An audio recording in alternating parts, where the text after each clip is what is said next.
আসসালামু আলাইকুম। সবাই কেমন আছেন? আশা করি সবাই ভালো আছেন। আজ আপনাদের জন্য নিয়ে এসেছি নতুন গল্পের নতুন পর্ব। আশা করি গল্পটি আপনাদের ভালো লাগবে। তাহলে চলুন শুরু করা যাক। আজ আমার বিয়ে হলো, অথচ আমার মনে অজানা এক ভয় কাজ করছে। 4 বছর প্রেম করে আজ আমাদের বিয়ে হয়েছে। তবে আমাদের প্রেম শুরু হয়েছে এক মিথ্যে দিয়ে। সেটাকে ঠিক মিথ্যে বলা যায় না, বলা বাহুল্য এক ভুল বোঝাবুঝি দিয়ে শুরু। কিন্তু আজ রাতে ওর মুখোমুখি হব কি করে? আমি যে আর পারছি না সত্যিটা গোপন রাখতে। বাসর রাতে গিয়ে ওকে সব খুলে বললাম। সব শুনে হঠাৎ ও যা করলো তা হয়তো আমি আগে থেকে একটু আশঙ্কা করেছিলাম, কিন্তু এতটা বাড়াবাড়ি হবে ভাবতে পারিনি। এরপর যা হলো। আমার নাম মোহাম্মদ সৈয়দ চৌধুরী ফাতেহ, সবাই ফাতেহ বলে ডাকে। ফ্যামিলিতে মা, বাবা আর আমি আছি। বাবা এক বড় কোম্পানির ম্যানেজার, নাম মোহাম্মদ আনোয়ার চৌধুরী। আমার মা একজন গৃহিণী, নাম আবেদা খাতুন। সারাদিন আমাদের দুজনের কি লাগবে না লাগবে, কখন কি খাবো, কি আমাদের পছন্দ, সেটা নিয়ে ব্যস্ত থাকে। মা বাবার একমাত্র আদরের ছেলে এই আমি, তাই তারা আমাকে সবসময় চোখে হারায়। আমি যেন তাদের চোখের মণি। তারা আমাকে এতটা ভালোবাসে যা বলে প্রকাশ করা যাবে না। মা বাবা মনে হয় এমনই হয়, প্রাণ খুলে আদর, ভালোবাসা, মহাবত আর স্নেহ দেয়। যাক সে কথা, এখন আমার ব্যাপারে কিছু বলি। আমি দেখতে হ্যান্ডসাম, গায়ের রং উজ্জ্বল ফর্সা, উচ্চতা 5 ফুট 3 ইঞ্চি হবে, শরীরের গঠন হালকা পাতলা, সিমসাম চেহারার অধিকারী। পড়াশোনা মাস্টার কমপ্লিট করেছি। 2 মাস হলো ভালো একটা কোম্পানিতে জব পেয়েছি। এতক্ষণ তো নিজের ফ্যামিলি আর নিজের ব্যাপারে সবকিছু বললাম। এখন বলি আমার জীবনের মূল ঘটনা। রাত 10টা বাজে, আমি বসে আছি আমার বাড়ির ছাদে। নিচে বিয়ে বাড়ির মহল, সবাই আনন্দ উল্লাসে নাচে গানে আর মেহমানদের নিয়ে ব্যস্ত। কেউ আবার নতুন বউকে নিয়ে ব্যস্ত, কেউ আবার বাসরঘর সাজানো নিয়ে ব্যস্ত। নিশ্চয়ই ভাবছেন বিয়েটা কার হয়েছে। আসলে আজ আমি বিয়ে করেছি, তবে অ্যারেঞ্জ ম্যারিড না, লাভ ম্যারেজ করেছি আমি। 4 বছর আমাদের রিলেশন ছিল। আজ সেই সম্পর্কের ইতি টানলাম বিয়ে করে। আমাদের সম্পর্কটা নিয়ে 2 ফ্যামিলিতে কোনো আপত্তি ছিল না, তাই 2 ফ্যামিলির সম্মতিতে আমাদের বিয়ে হয়েছে। কিন্তু আমার মনে অনেক সঞ্চয়। আমাদের রিলেশনটা একটা ভুল ধারণা দিয়ে শুরু, যেটা আমি জানি, কিন্তু আমার স্ত্রী রিনি মজুমদার জেনেও সেটা মজা বলে উড়িয়ে দিয়েছে। আমার মনে সংকোচ এখনো থেকে গেছে। আমি অনেকবার ওকে বোঝাতে চেয়েছি, কিন্তু সে বারবার এড়িয়ে গিয়েছে। কিছু অতীত তুলে ধরি, তাহলে বুঝতে পারবেন কেমন ভুল ধারণা। তবে শুনুন, রিনির সাথে আমার পরিচয় একেবারেই হুট করে। একটি শপিং মলের 2nd ফ্লোরে আমি দাঁড়িয়ে দাঁড়িয়ে ভাবছি ওভার ডাকবো না পাঠাবো। ঠিক তখনই একটা মেয়ে এসে আমাকে বলে, আসসালামু আলাইকুম, আমি রিনি। আমি ভ্রু কুঁচকে তাকিয়ে ভাবছিলাম তো আমি কি করব। হঠাৎ মনে হলো মেয়েটাকে রিনি বলল। বেশিরভাগ বাঙালি ঋণকে ঋণ বলে উচ্চারণ করে, এও কি সেরকম কিছু? মেয়েটার প্রতি খানিকটা মায়া জন্মালো। আহারে, এই অল্প বয়সে তার নিশ্চয় অনেক ঋণ। আমি কিছু বলতে যাব, তখনই সে বলে, অমন হাঁ করে কি ভাবছো, মুখে মাছি ঢুকে যাবে। মেয়েটার কথা শুনে আমি আবার ভাবছি এই ঝকঝকে জায়গায় মাছি আসবে কোত্থেকে, সেটাই আমি ভেবে পেলাম না। তাকে বলা আমার প্রথম কথা ছিল এখানে মাছি নেই। এবার সে একটু ভুরু কুচকালো, কিন্তু অতটাও না, খুবই অল্প। নিশ্চয়ই খুব রূপ সচেতন, কপালে ভাঁজ পড়ুক সে চায় না। সে বোঝার চেষ্টা করছে আমি কি রসিকতা করছি, না আসলে এমন আদেল টাইপের আমি। মেয়েরা ছেলেদের মতো বেশিক্ষণ যেমন তাকায় না, বেশিক্ষণ ভাবেও না। তাই অত ভাবাভাবির মধ্যে না গিয়ে সে বলে, চলো কোথাও বসি। ব্যাপারটাতে আমি খুব টেনশনে পড়ে গেলাম। ব্যবহার দেখে মনে হচ্ছে এই মেয়ে আমার পরিচিত, আবার প্রথম দেখাতেই তুমি করে বলছে। কিন্তু সমস্যা হচ্ছে আমি তাকে মনে করতে পারছি না কোনোভাবেই। এমনটা তো হওয়ার নয়। প্রথমত আমি কাউকে কখনো ভুলি না, দ্বিতীয়ত এই নামের কাউকেই আমি চিনি না। ভাবনা কাটতে আমি নিজেকে আবিষ্কার করলাম আমি এই মেয়ের সাথে হাঁটছি। সে আমার হাত ধরে অনেকটা কোরবানির সুবোধ গরুর মতো টেনে টেনে নিয়ে যাচ্ছে। হাঁটতে হাঁটতে সে বলে, বাই দ্য বে, আমার নাম কিন্তু নিহা নয়, ওইটা আমার ফেক নেম, আসল নাম রিনি, এই জন্য তুমি বুঝতে পারোনি। বলে সে হি হি করে হাসছে, যেন তার খুব কাছের কাউকে বোকা বানিয়ে খুব মজা পেয়েছে। সে আবার বলে, তোমার নামও নিশ্চয় রকি নয়, আসল নাম কি তোমার? এবার ঘটনা আমার কাছে মোটামুটি পরিষ্কার। রিনি নামের এই মেয়েটি রকি নামের একটি ছেলের সাথেই দেখা করতে এসেছে। এখন ভাবছে রকি নামের ছেলেটাই আমি। আমার কোনো উত্তরের অপেক্ষা না করে সে আবার বলে, আচ্ছা তুমি বলেছিলে ব্লু টি শার্ট পরবে, কিন্তু পরেছো ব্লু শার্ট। আর তুমি না বলেছ অনেকগুলো ব্লু ব্রেসলেট পরা থাকবে তুমি, সেগুলো কই? আচ্ছা যাই হোক, এখনো খুব ভালো লাগছে দেখতে। সে অনর্গল কথা বলেই যাচ্ছে। তা থেকে যা বুঝলাম, রিনি দেখা করতে এসেছিল একটি সোশ্যাল নেটওয়ার্কের পরিচিত একজনের সাথে, যার সাথে তার কোনোদিন দেখা হয়নি, এমনকি ছবিও দেখেনি। ছেলেটিকে সে বলেছিল blue T shirt blue jeans পরে আসতে। দুর্ভাগ্যক্রমে আমি ব্লু শার্ট আর ব্লু জিন্স তো পরেছি, তার সাথে মিলিয়ে একজোড়া ব্লু শুজও পরেছি। ঘটনা মোটামুটি আমি বুঝতে পেরেছি, কিন্তু ঘটনা হচ্ছে সে বুঝতে পারছে না আমি আসলে রকি না। এমনকি ইংরেজির সমস্ত আলফাবেট মিলিয়েও এই নামের সাথে আমার নামের একটি অক্ষর কমন নয়। ভাবনা কাটলেও তার ডাকে। রিনি বলে, কি ভাবছো? বললাম না আমার নাম রিনি। আমি এখনো মেয়েটার দিকে তাকিয়ে ভাবনায় ডোবে। তাই ভাবছি কেউ নিজের নাম বললে আমার নাম বলাটাও ভদ্রতা। আমি যেহেতু ছেলে হিসেবে মাশাআল্লাহ অতি চমৎকার ভদ্র, তাই নিজের নাম বললাম। আমার নাম ফাতেহ। রিনি বলে, এটা তোমার রিয়েল নাম? আমি বললাম হ্যাঁ। রিনি বলে, ফাতেহা কারোর নাম হয়? আমি বললাম আমার নাম ফাতেহ। রিনি বলে, এটা কেমন নাম?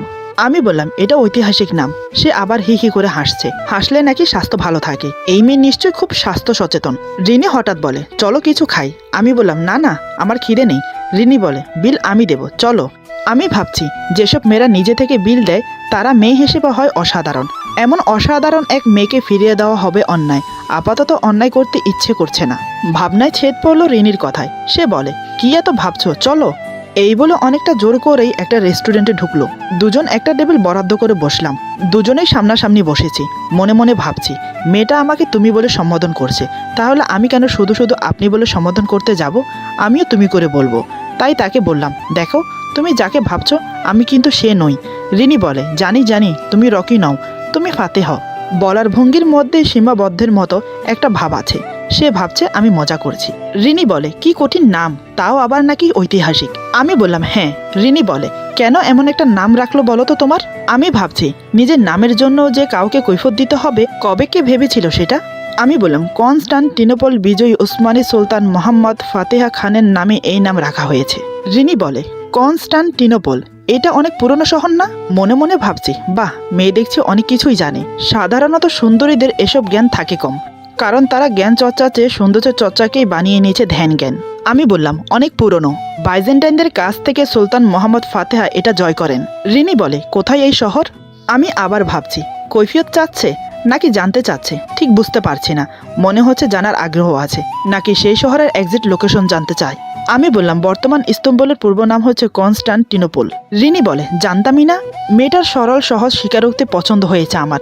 আজকাল কেউ না জানলে সেটা স্বীকার করে না। হঠাৎ সে প্রশ্ন করলো, তুরস্ক তো অটোমানরা শাসন করত, তাদের থেকে সুলতান হতো। আমি বললাম হ্যাঁ। তুমি কিভাবে জানলে? রিনি বলে, সুলতান সুলেমানের দি রিলিজ আর্তুগ্রোল দেখিত, আর একাত্র পরিচিয়। এবার বলো যে অটোমানরা তুরস্ক শাসন করত, তাহলে ওসমানীরা কখন ছিল? আমি মনে মনে ভাবছি, ইতিহাস শুনে বিরক্ত হচ্ছে না, রিয়েল সুন্দরী। ভাবছি উত্তর দেই। আমি বললাম, ওসমানী খেলাফাতকে ইংরেজরা অটোমান এম্পায়ার বলতো। সে অনেকটা ভিমরি খেয়ে বলে, ওসমানীরা আর অটোমানরা এক? আমি বললাম, অবশ্যই। আর্তুগ্রোলের ছেলে ওসমান এই সাম্রাজ্যের প্রতিষ্ঠাতা, তার নামই ওসমানী সম্রাট। রিনি বলে, আল্লাহ, ওসমানীদের কথা কোথায় যেন পড়েছিলাম, কিন্তু ওসমানীরাই যে অটোমান সেটা তো জানতাম না। আমি বললাম, অনেকেই জানে না। অনেকের সাথে মেলানোতে রাগ করলো কিনা বোঝা গেল না। সাধারণত পৃথিবীর 350 কোটি মেয়েই আলাদা, কেউ অন্য মেয়েদের মতো না। রিনি বলে, আচ্ছা, সুলতান মোহাম্মদ ফাতেহা খান সুলতান সুলেমান খানের কি ছিলেন? তাকে কখনো দেখিনি সিরিয়ালে। আমি বললাম, সুলতান মোহাম্মদ ফাতেহা ছিলেন সুলতান সুলেমানের পরদাদা। তিনি মাত্র 21 বছর বয়সে কনস্টান্টিনোপল দখল করেন। বাইজেন্টাইনরা মনে করত কনস্টান্টিনোপল কেউ কখনো দখল করতে পারবে না, এটি একটি অজয়ের শহর। হজরত মোহাম্মদ সাল্লাল্লাহু আলাইহি সাল্লাম কনস্টান্টিনোপল বিজয়ের ভবিষ্যৎবাণী করেছিলেন এবং বিজয়ের জন্য দোয়া করেছিলেন। রিনি বলে, বাবা, তুমি একটা জ্ঞানের বাক্স। আমি মুচকি হেসে বললাম, আরে না, আমি হচ্ছে জ্ঞানের ব্যাগ, সবাইকে বিলি করে বেড়াই। আমার কথা শুনে রিনি আবার হি হি করে হাসছে।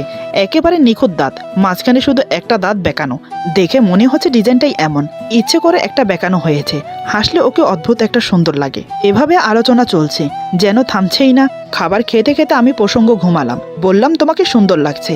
কাউকে সুন্দর লাগলে সেটা জানানো দরকার। রিনি আমার কথা শুনে লজ্জায় মুখ নিচু করে নেয়। আমি ওর দিকে তাকিয়ে ভাবছি, কিন্তু সমস্যা হচ্ছে সুন্দরীরা অযথাই এই প্রশংসা শুনে অভ্যস্ত। সে অন্য একজন ভেবে আমার সাথে কথা বলছে। কি একটা গিফটও নিয়ে এসেছে আমার জন্য। অন্যের জন্য আনা গিফট আমি কিভাবে নেব? তাকে আবার বললাম, আমি কিন্তু সে না। আমার কথা সে বিশ্বাসই করছে না। ভাবছে আমি ইয়ার্কি করছি। অবশেষে চিন্তা ছেড়ে দিলাম। না, মেয়েরা কোনো ব্যাপারে বিশ্বাস করতে না চাইলে সেটা বিশ্বাস করানো এত সহজ বিষয় না। এর চেয়ে সমুদ্রে ডুব দিয়ে খালি হাতে মাছ ধরে আনা সহজ। তার দিকে তাকিয়ে তাকিয়ে ভাবছি, বোঝানোর চিন্তা ছেড়ে দেব নাকি তার চিন্তা ছেড়ে দেব। অবশেষে বোঝানোর চিন্তাটাকেই ছেড়ে দিলাম। যে বুঝতে চাচ্ছে না তাকে কিই বা বোঝাবো। হঠাৎ রিনি বলে, আচ্ছা, তোমার বয়স কিন্তু ফোনে অন্যরকম। আমি চমকে উঠলাম। যার সাথে দেখা করার কথা সে ফোনেও কথা বলেছে। সর্বনাশ, এতক্ষণ বোঝাতে চাইছিলাম রকি আমি না, তখন বুঝতেই চাইনি। এখন যখন চিন্তা করলাম একে ছাড়বো না, আমি রকি হয়ে যাই, তখনই কিনা ধরা খেয়ে যাচ্ছি। হে ধরনী, তুমি এত জটিল কেন? আমি আস্তে করে জিজ্ঞেস করলাম, কয়বার কথা বলেছি আমরা ফোনে? রিনি বলে, মাত্র একবার। আমি মনে মনে বলি, বাঁচলাম, এবার প্রথম মিথ্যাটা বললাম, ওটা আমি ছিলাম না। রিনি বলে, কে ছিল তাহলে? আমি বললাম, আমার ফ্রেন্ড। রিনি বলে, ফ্রেন্ডকে দিয়ে কথা বলিয়েছো তুমি আমার সাথে? আমি বললাম, আমি তো ফোনে কথা বলতে পারি না, কি করব? রিনি বলে, তাই বলে ফ্রেন্ডকে দিয়ে কথা বলাবে? আমি বললাম, আমার আসলে ফোন ছিল না, তার ফোন থেকেই তোমার সাথে চ্যাট করতাম, আইডিও তার। আমার কথা শুনে রিনি অবিশ্বাস দৃষ্টিতে আমাকে দেখছে। আমি মনে মনে ভাবছি, এই রে, ধরা পড়ে গেলাম মনে হয়, কারণ আমি সব মিথ্যে বলেছি। রিনি রাগের সাথে বলে, তুমি ফ্রেন্ডের আইডি দিয়ে চ্যাট করেছো, তাকে দিয়ে কথা বলিয়েছো আমার সাথে? আমি নরম সুরে বললাম, আমার ফোন ছিল না, কি করব বলো? রিনি বলে, পরে কেন বলনি? আমি বললাম, আজকে বলবো ভেবে। আমার কথা শুনে এবার সে অনেকটা শান্ত হলো। আমি বললাম, তুমি ওই সিমটা অফ করে দিতে পারবে? আমার ফ্রেন্ড কিন্তু ডিস্টার্ব করতে পারে। রিনি বলে, এমন ফ্রেন্ড কেন তোমার? আমি বললাম, কি করব, ছোটবেলার ফ্রেন্ড তো, ফেলে দিতে পারি না, সিম হলে ফেলে দিতাম। রিনি বলে, আমার ওই সিমটা এমনিতেও ইউজ করি না, তোমাকে ফোন দেওয়ার জন্য খুলেছিলাম, সারা বছর অফই থাকে।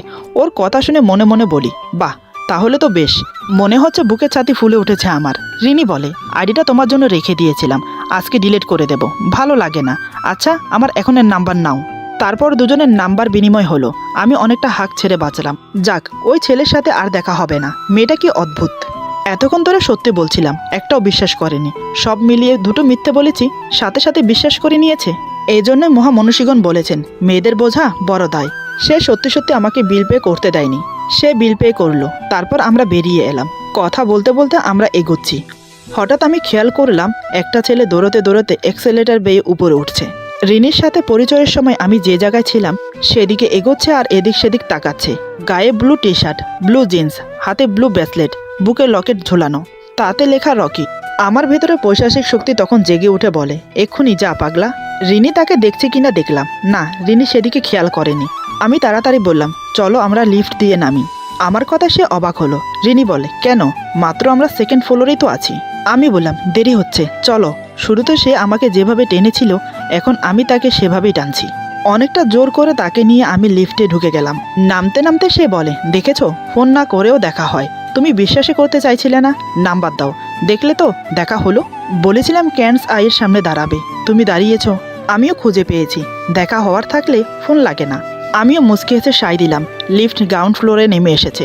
বের হয়ে রাস্তায় নেমে এলাম। তাকে একটা রিকশায় তুলে দিলাম। সে উঠে বসেই জিজ্ঞেস করলো, আচ্ছা, ফাতেহার মানে কি? ততক্ষণে রিকশা চলতে শুরু করেছে। আমি অনেকটা চিৎকার করে বললাম, বিজয়ী। সে হুডের পাশ দিয়ে মুখ বের করে বলে, বাসা গিয়ে ফোন দেবে। আমি আরও একবার বিজয়ের হাসি দিয়ে উল্টো দিকে হাঁটা দিলাম। আসলে মেয়েটা দেখতে খুবই সুন্দরী ছিল।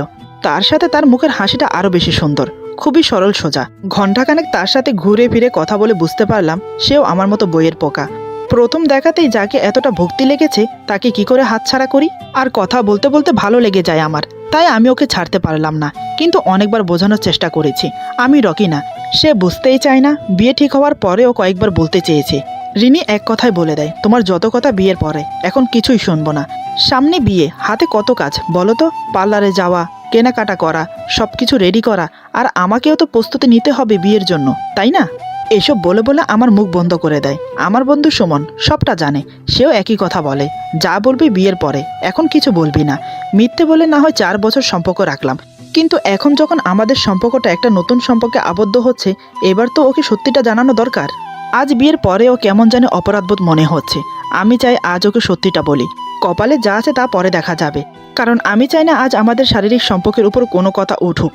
বাসরাত বলে কথা, আমরা একে অপরের কাছে নিশ্চয়ই আসব। নানান কথা মাথায় ঘুরপাক খাচ্ছে। বসে বসে এসব ভাবতে ভাবতে কখন যে রাত 12টা বেজে গেছে বুঝতেই পারিনি। সম্বিত ফিরল আমার বেস্ট ফ্রেন্ড সুমনের ডাকে। সে আমার পিছনে দাঁড়িয়ে কোমরে হাত দিয়ে বলে, কি ব্যাপার দোস্ত, তুই ছাদে বসে আছিস আর আমি তোকে পুরো বাড়ি খুঁজে পাগল হয়ে যাচ্ছি। তা এত আনমনা হয়ে ছাদে কেন বসে আছিস? আজ তোর বাসর রাত, ভুলে গেছিস? রাত 12টা বাজে, তোর কি খেয়াল নেই? আমি বললাম, আছে, কিন্তু আমি ভাবছি অন্য কিছু। সুমন বলে, তা কি এমন ভাবছিস বল শুনি। আমি বললাম, আমি চাই রিনিকে আজ সব বলবো। সুমন বলে, এই একদম না, আজ এই ভুল একদম করবি না। বাসর রাতটা কোনো রকম কেটে যাক, তারপর না হয় বলিস। আমি না করব না। আমি ওর কথা সম্বোধন করে নিচে এলাম। তারপর ধীরে ধীরে বাসর ঘরের দিকে এগিয়ে গেলাম। পেছন থেকে সুমন আমাকে আবার ডেকে বলে, কি বলেছে মনে আছে তো? আমি একবার মাথা নাড়িয়ে বললাম, এই বলে দরজা খুলে ভিতরে চলে গেলাম। কিন্তু আমার মন কিছুতেই মানছে না। মন বলছে সত্যি কথাটা আজ বলে দে। মুরব্বীরা বলে, যদি না হয় বিয়ের দিন, তাহলে হয় না আর কোনো দিন। কিন্তু সেটা তো অন্য বিষয়ের কথা। আজ আমি যা বলবো তা হয়তো সিম্পল, যদি তাকে তাই মনে করা হয়, আর তা না হলে অনেক বড় প্রবলেম। হাদিসে আছে, স্বামী স্ত্রীর বন্ধন পবিত্র বন্ধন। তাকে সত্যি দিয়ে চালনা করা ভালো। মিথ্যের সম্পর্ক বেশি দিন টিকে না। না, আজ যা হবার হবে, আজ আমি বলবই। না শুনবো কারো কথা, না শুনবো রিনির কথা। দরজার কাছে দাঁড়িয়ে দাঁড়িয়ে এসব ভাবছি, হঠাৎ আমার চোখ গেল রিনির দিকে। সে অতি আগ্রহে বসে আছে মাথায় ঘোমটা দিয়ে আমার জন্য। আমি ধীরে ধীরে এক পা দুপা করে ওর কাছে গিয়ে বসলাম। বুকের ভেতরটা দুরু দুরু করছে, জানি না আজ কপালে কি আছে। আমি কোনো সংকোচ না করে ধীরে ধীরে রিনির ঘোমটা সরিয়ে দিলাম। ঘোমটা সরাতেই ওর চাঁদের মতো মুখটা আমার সামনে প্রকাশিত হয়। এর আগে ওকে দেখিনি এমনটা কিন্তু নয়, প্রায় প্রতিদিনই আমাদের দেখা হতো, কিন্তু আজ বধূ সাজে ওকে অন্যরকম লাগছে। চোখের পলক পড়তে চাইছে না আমার। রিনি চোখ বন্ধ করে আছে। বাসর রাতে এমনটাই হয়, ঘোমটা সরাতেই মেয়েরা লজ্জা পেয়ে চোখ বন্ধ করে নেয়। গল্পে, উপন্যাসে, এমনকি টিভি সিরিয়ালও এমন দৃশ্য দেখা যায়। আমি অনেকবারই দেখেছি, আজ সে দৃশ্যটা আমার সাথে হচ্ছে। আমি ঘোমটা সরাতে আমার বউটা লজ্জা পেয়ে চোখ বন্ধ করে নিয়েছে। ব্যাপারটা উপভোগ করা বেশ দারুণ। আমি রিনির চিবুক ধরে ওর মুখ আমার দিকে ফিরালাম। তারপর বললাম, কি গো, চোখ খুলে তোমার বরটাকে দেখবে না? এই কথা বলতেই রিনি ধীরে ধীরে চোখ খুলে আমার দিকে তাকায়। দুজনেই চোখাচোখি। সে যেন চোখের ইশারাতে বোঝাতে চাইছে, ইস, এমন করে বলছো কেন? আমার বুঝি লজ্জা করে না? আর আমিও যেন চোখের ইশারাতে বোঝাতে চাইছি, কিসের এত লজ্জা? প্রেম করেই তো বিয়ে করেছি, হাতে হাত ধরে কত পথ চলেছি, তাহলে আজ লজ্জা কিসের? আমি বললাম, ওয়াও, তোমাকে আজ পূর্ণিমার চাঁদের চেয়েও বেশি সুন্দর লাগছে। ইচ্ছে করছে সারা রাত তোমাকে এভাবে দেখে যাই। আর এই বলে চুপ হয়ে গেলাম। রিনি বলে, আর কি বলো? আমি বললাম, সারা রাত তোমাকে বুকের মাঝে রেখে ভালোবাসতে চাই। যে ভালোবাসাগুলো এতদিন তোমার জন্য জমিয়ে রেখেছি, তা আজ উজাড় করে দিতে চাই। রিনি বলে, তাই বুঝি? তোমার দিকে তর্স হইছে না? আমি বললাম, সত্যি বলেছো তুমি। যার বউটা এত সুন্দর হয়, সে কি করে নিজেকে ঠিক রাখে বলো তো? তবে তোমার জন্য একটা জিনিস এনেছি। এই বলে পকেট থেকে একটা ছোট গিফট ওকে দিলাম। রিনি হাতে নিয়ে বলে, এটা আমার জন্য? এটার ভিতরে কি আছে? আমি বললাম, হ্যাঁ, এটা তোমার জন্য। আর খুলে দেখো কি আছে। আমার কথা মতো রিনি প্যাকেটটা খুলে ফেলে। খুলে সে অবাক হয়ে যায়। আসলে তার পছন্দের একটা ব্রেসলেট। ব্রেসলেটের মাঝখানে ব্লু কালারের একটা মাঝারি ধরনের ডায়মন্ড বসানো। এটা পেয়ে সে খুব খুশি হয়ে যায়। আমি বললাম, তোমার পছন্দ হয়েছে?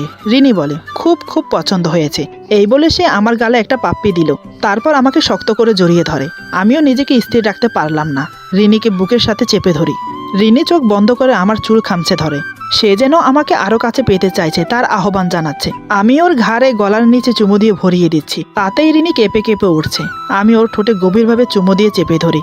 এভাবে অতিবাহিত হয় পরস্পরের মাঝে। একসময় আমি রিনিকে নিজে থেকে ছাড়িয়ে নিই। তারপর বলি, দেখো রিনি, একটু শান্ত হয়ে আমার কিছু কথা শোনো। রিনি জোরে জোরে নিঃশ্বাস ফেলতে ফেলতে বলে, এখন কথা না বললেই নয়? পরে না হয় শুনি। আমি বললাম, না, কথাগুলো এখন বলা জরুরি। এই বলে আমি উঠে বসলাম। রিনি কিছুটা বিরক্ত হয়ে উঠে বসে। তারপর আমাকে বলে, বলো, কি এমন কথা আছে তোমার, যার জন্য তুমি এমন করছো? আমি একটু নীরবতা থেকে বললাম, বলছি। তারপর পাশে থাকা জগ থেকে এক গ্লাস পানি ঢেলে খেয়ে নিলাম। রিনির একটা হাত শক্ত করে ধরে চুমু খেলাম। ততক্ষণে আমার মুখে দুশ্চিন্তার ভাব ফুটে উঠেছে। আমার মুখের ভাব ভঙ্গিমা দেখে রিনি বলে, ফাতেহ, তুমি ঠিক আছো তো?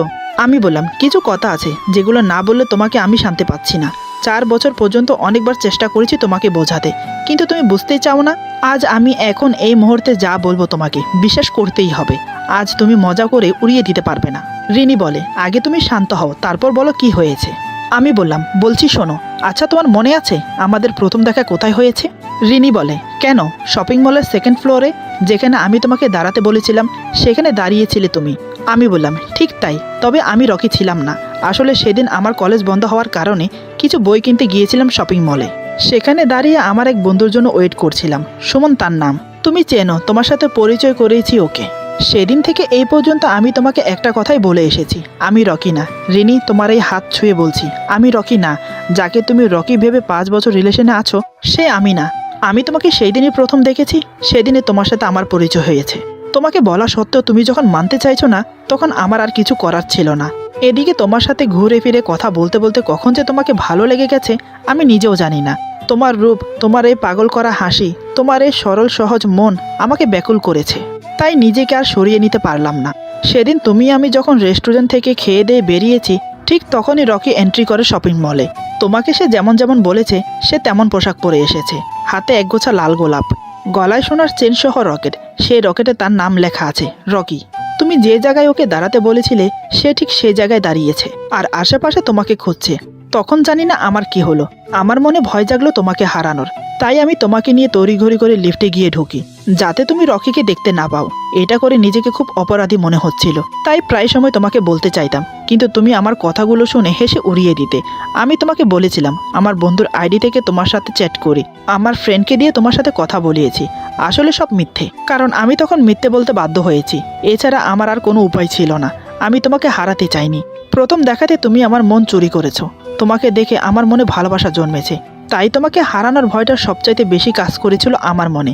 আমি জানি আমি অন্যায় করেছি, কিন্তু আমি তোমাকে বড্ড ভালোবাসি, বলে বোঝাতে পারবো না কতটা তোমাকে ভালোবাসি। প্লিজ আমাকে ক্ষমা করে দাও। একটানা কথাগুলো বলে চুপ করলাম। রিনি একইভাবে আমার দিকে তাকিয়ে মনোযোগ দিয়ে কথাগুলো শুনছে। ওর মুখের ভাব দেখে প্রতিক্রিয়া কি হবে সেটা ভাবছি। রিনি যেন পাথর হয়ে গেছে।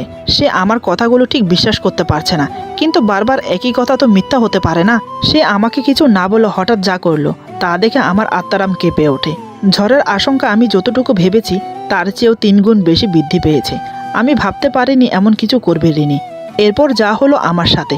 আজকের গল্প এখানে সমাপ্ত। গল্পের বাকি অংশ পেয়ে যাবেন আগামী পর্বে। সবাই ভালো থাকবেন, সুস্থ থাকবেন। আল্লাহ হাফেজ।